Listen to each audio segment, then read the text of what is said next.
You think your emotions are yours, yet most days, they quietly control your decisions, reactions, and even your self-image. Every argument you've had, every sudden anger, every quiet resentment has already been decided long before you acted.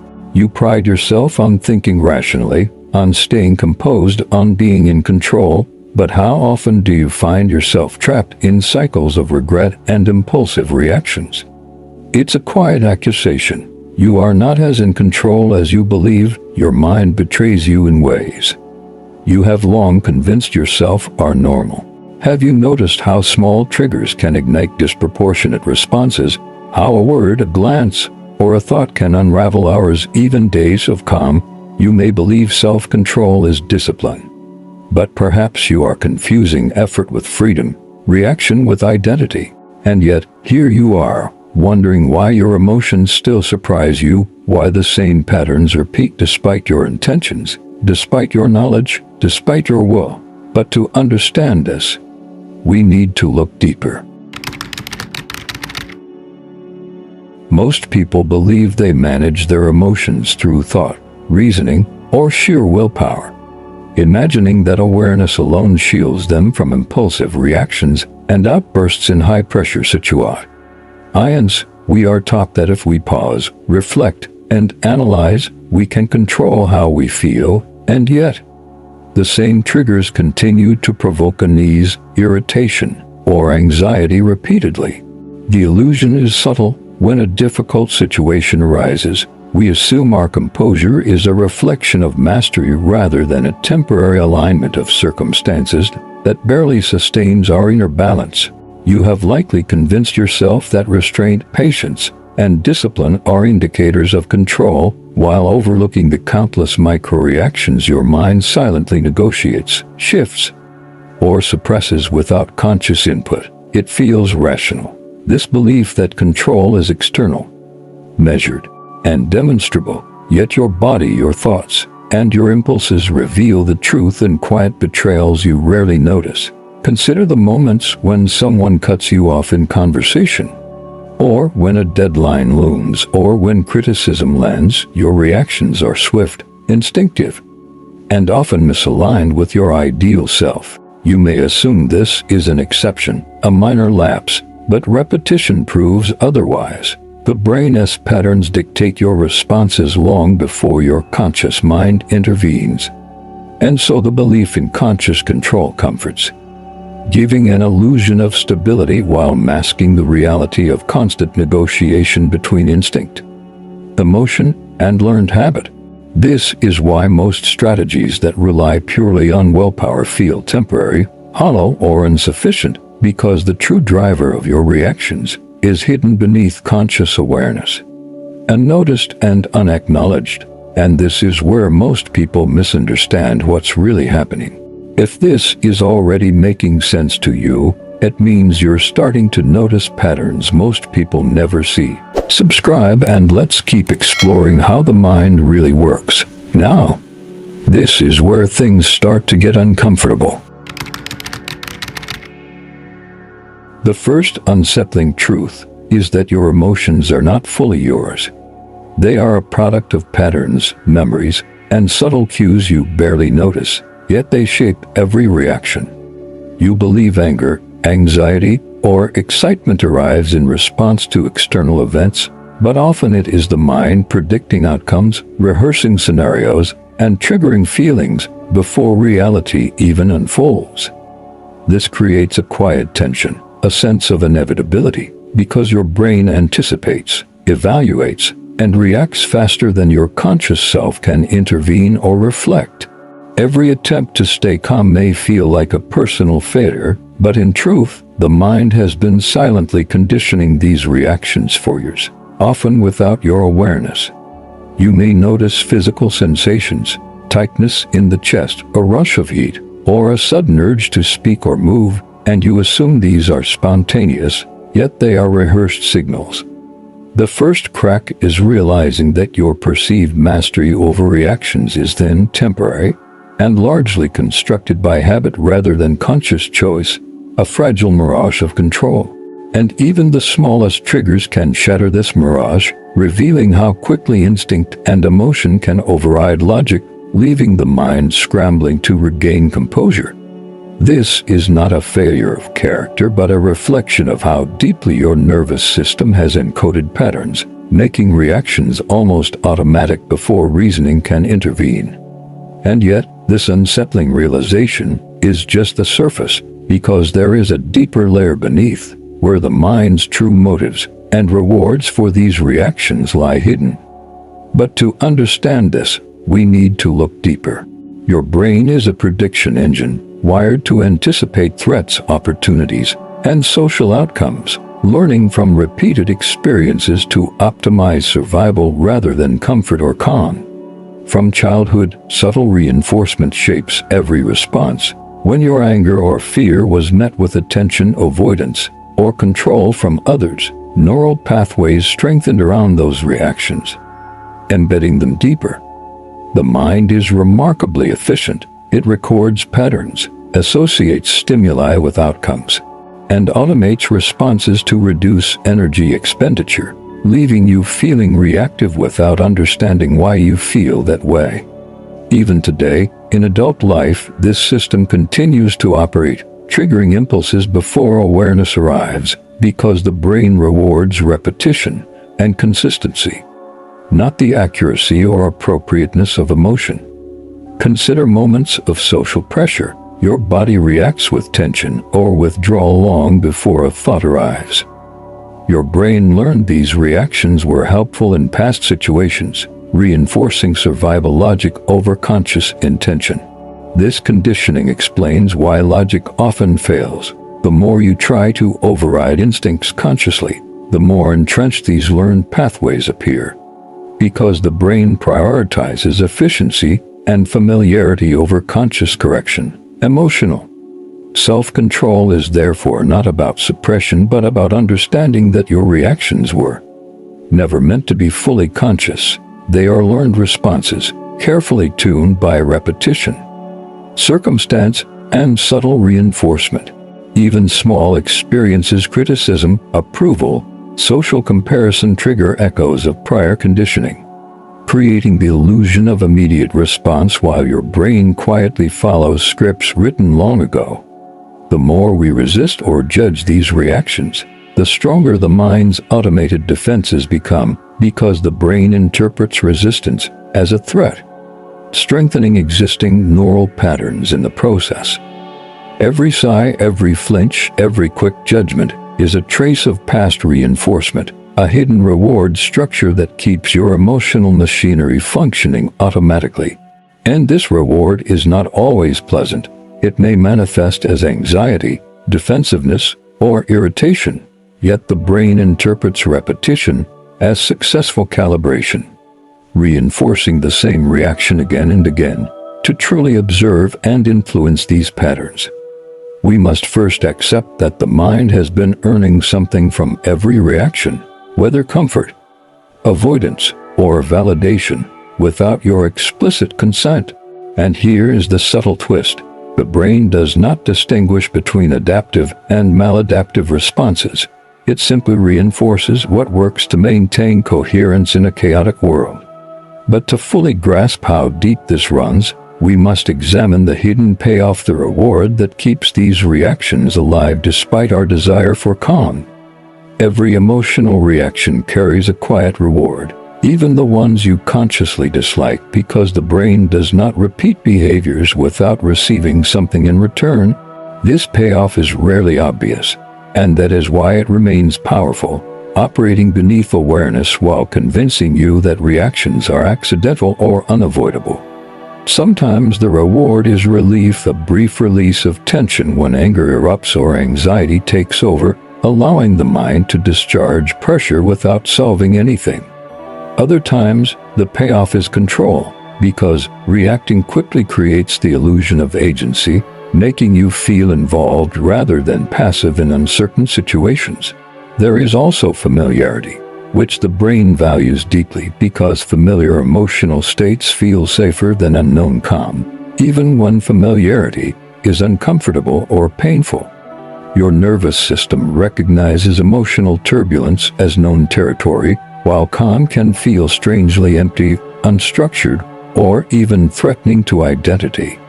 In social situations, reactions often bring validation, sympathy, or recognition, reinforcing the idea that emotional expression equals visibility and significance.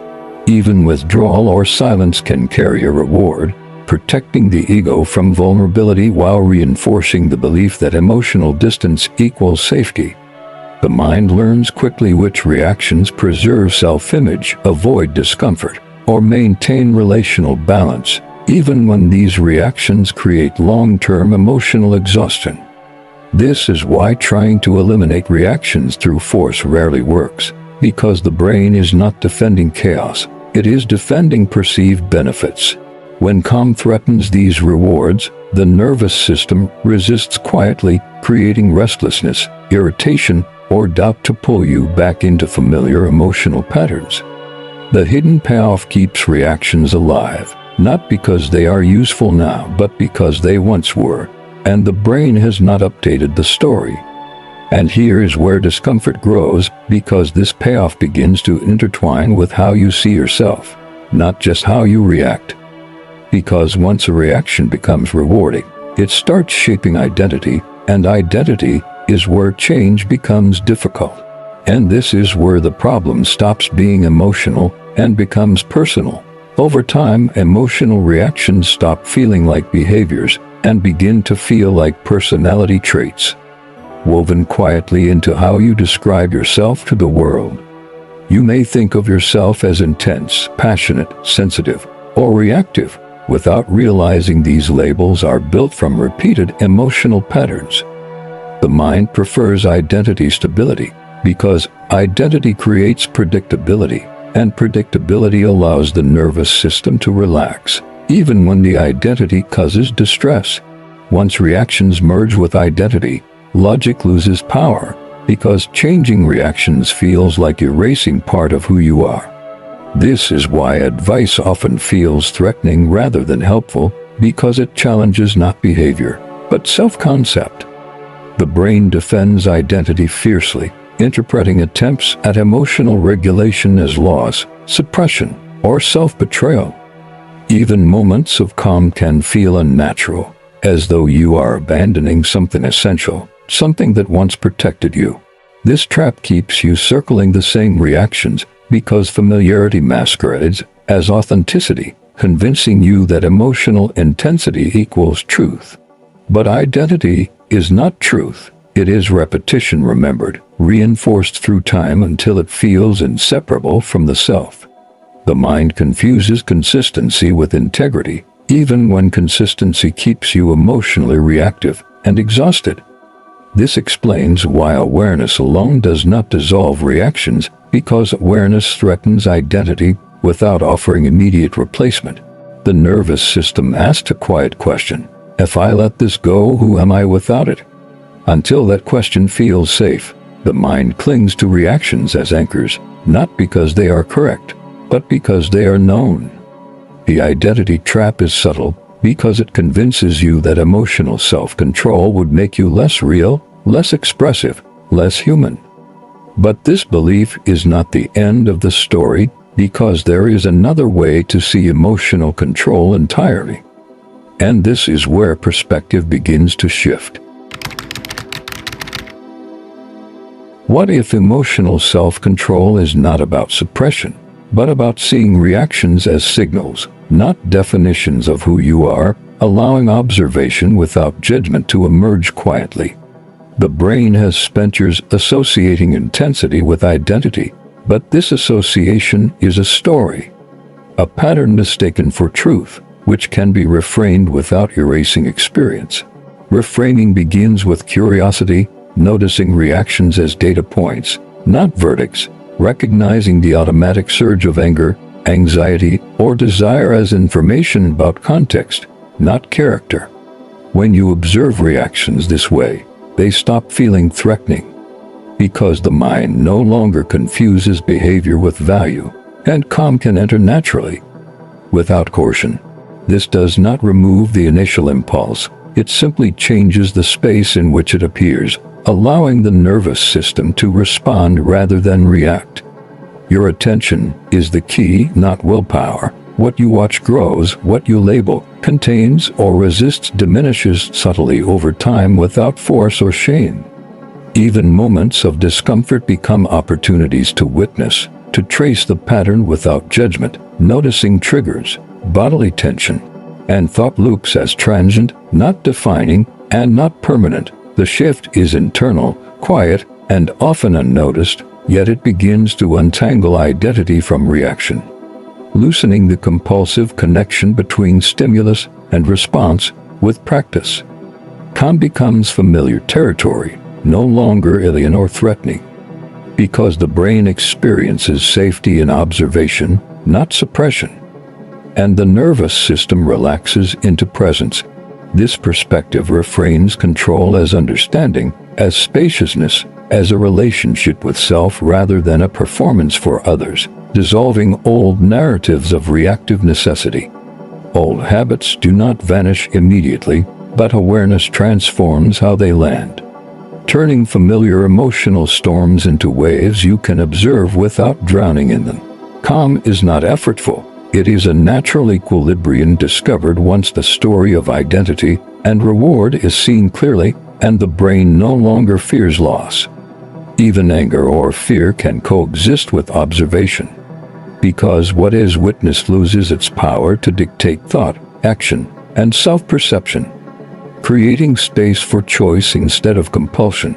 This refraining is not about morality or correctness. It is about psychological alignment, where reactions inform rather than define, guide rather than govern, and surface rather than consume. And this is where subtlety matters most, because transformation does not shout, it whispers, changing perception before behavior. The quiet shift is the internal settling, the subtle awareness that reactions can be observed without judgment, without interference, without losing the essence of experience. It is the recognition that you are not your anger, your anxiety, or your desire, but the consciousness noticing them with calm curiosity and patient attention. When the nervous system senses safety in observation, tension begins to dissolve, and habitual reactions lose urgency, revealing space where choice quietly grows. This shift is often imperceptible, unfolding in micro moments: a pause before replying, a breath between thought and action, a fleeting clarity during emotional intensity. Over time, these moments accumulate, not as achievement, but as natural recalibration of perception, revealing that calm is not absence, but presence, not stillness, but awareness. The mind begins to understand that reactions are not enemies, but signals, and the brain starts to release its attachment to old payoffs that once drove compulsive behavior. This awareness carries no expectation, no judgment, only a quiet noticing that allows emotional patterns to exist without dominating, creating internal silence even amid external chaos. Even familiar triggers feel less commanding, because the brain has learned that observation can coexist with intensity. That recognition does not equal submission or surrender. The quiet shift is not a technique, not a method, not a goal. It is the unfolding of perception, the gentle expansion of consciousness, the gradual reorientation of identity. And in this subtle awareness, you glimpse the possibility of freedom, not as escape, but as intimate understanding, leading to choices made from clarity rather than compulsion. And this is where self-reflection begins to deepen. Look closely at the patterns you have carried, the reactions that have felt inevitable, the compulsion to respond before noticing, and ask who is actually responding inside you. The face of calm is not imposed.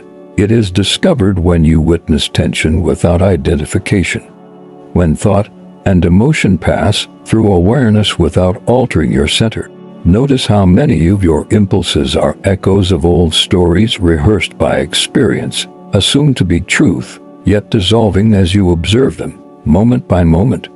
Even discomfort becomes reflective, a mirror revealing not what must be fixed, but what has been mistaken for self, revealing the spaces where choice quietly resides.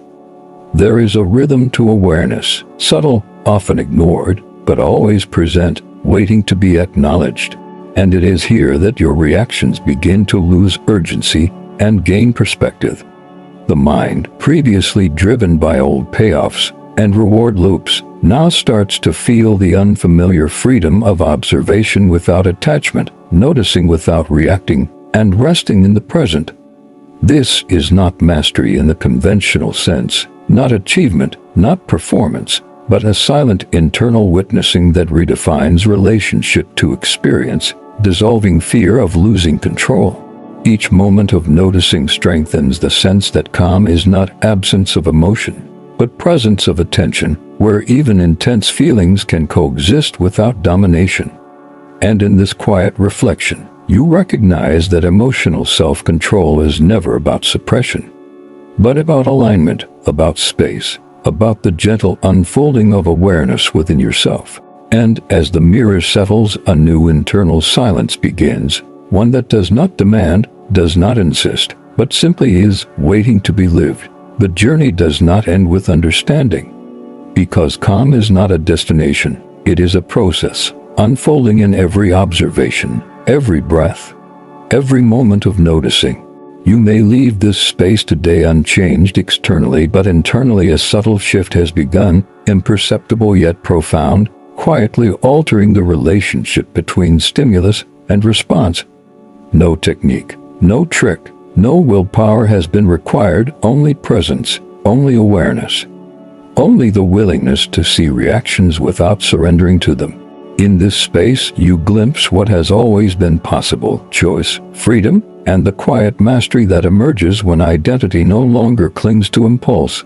And this is where curiosity can continue, where reflection can deepen, and where each observation becomes an opportunity to live differently, without force, without shame, without fear.